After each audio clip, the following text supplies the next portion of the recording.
you guys are doing well. I am doing okay. And today I just thought I'll do a follow-up video from the previous video regarding whether there's still opportunities for people to start a career in tech, specifically software development. And today I just want to talk about why you can still pursue, if you want to, opportunities in tech.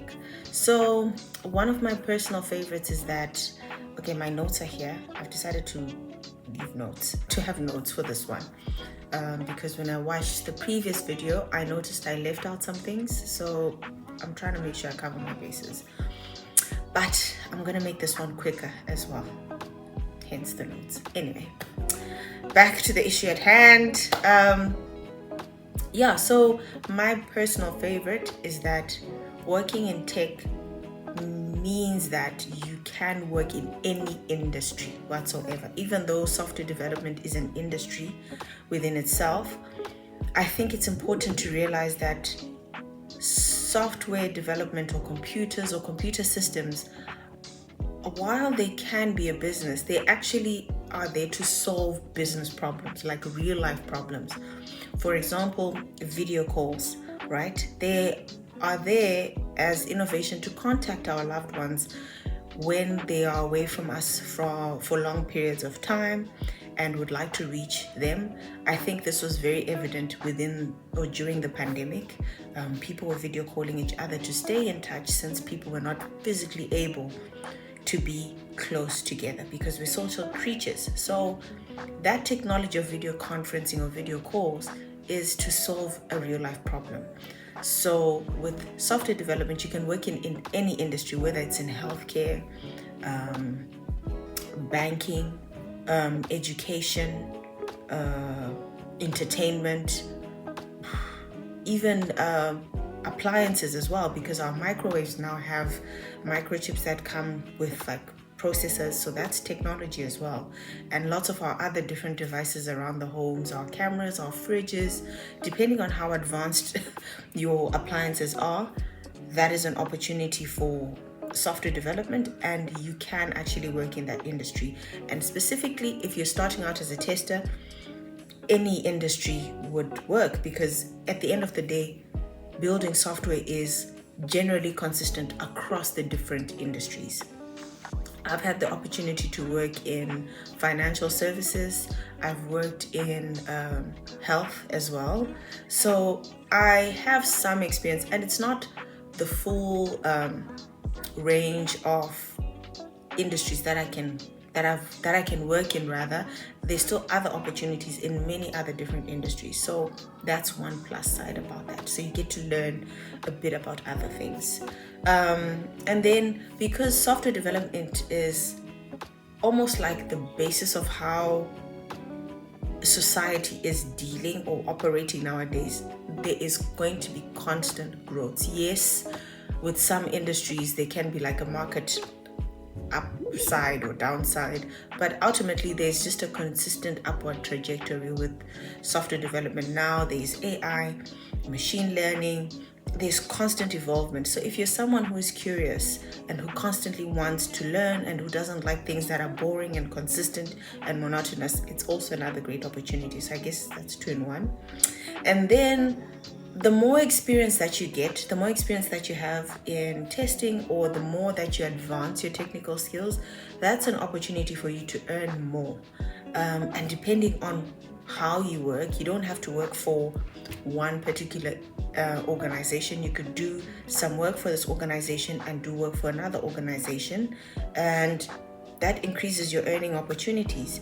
And the other one is that you can work remotely as well. Depending on the organization's structure and what are these called? Business processes, you can work remotely because software is software, right? And you can get to be a part of creating something new. So in the previous video, I sort of explained testing as the end process to the software development lifecycle before something is then given to the clients. However, with more experience, you can actually contribute to the design process of particular software. What do I mean by this? When a new feature, the login feature, is supposed to be built, for example, I'm going to stay on the login tip for quite some time. So let's say the login feature is supposed to be built. With experience, you can already foresee some challenges regarding the user experience and maybe implementation, or how certain browsers or certain platforms behave. You can then question some design decisions and maybe suggest solutions. So it's not just limited to making sure that whatever has been decided is done correctly. So that's another opportunity. And again, there are diverse career paths. Like I said, I started off as a business analyst and then I transitioned into testing. We'll talk about that some other time. But once you start off as a tester, depending on how exposed you get, I generally don't like to put limitations on people regarding time, to say, oh, it will take about a year or 2 years. Some people get exposed to things very quickly, a lot of things quickly, and they're able to grasp concepts and move quickly. And so when there's an opportunity to then go maybe towards the lesser technical route, which is business analysis, you could go into the technical side of business analysis, because they're technical business analysts as well. And the other alternative would be, you could go into a BI, which is what is BI? Business intelligence, right? Which is more databases and information and data and processing that data. There's now data science as well, which is where you come up with patterns, or you see patterns based on whatever user's behavior, and that can be used towards predictive analysis. Those are opportunities or channels that you can get into. You can also get into the automation side, which is writing code, right? And beyond that, you can even start writing code to actually build software. So you're not limited. Your range of opportunities after testing, if you want to pursue them, is vast. And if you do decide to go the developer route, because you have testing experience, I've noticed that the developers who've tested before build better quality software. So that's just something to think about. Also, if you really are an entrepreneur at heart, you can also make your own tech. You can build your own thing, and who knows what could happen with that. You could either build something so solid you generate income from it, or you could sell your product and become like a serial entrepreneur. I almost worked for an organization that had tech or a software application that controlled or helped with geyser monitoring. And why this is important is because insurance companies had a stake in this, and I think a big insurance company actually bought this company. So when this guy, the owner of it, when I say the owner of the company approached me, he actually approached it as, oh, there's also an opportunity for share capital, and we'll be selling this to XYZ insurance company.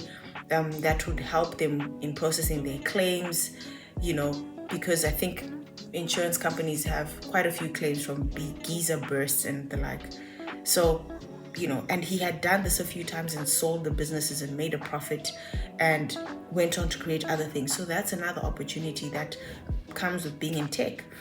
And then, most organized, or more people, because tech resources, human resources, are in high demand. Most people that you work with are generally more accommodating than other industries. They will do their best to make sure that they accommodate you. If you have children, I have worked with people with children who get to go to school runs and then work from home for the rest of the day. And because it's not limited to like being in a specific building, right? Some people go and watch their kids play sports and then finish off their work later on after family time. So it is quite flexible.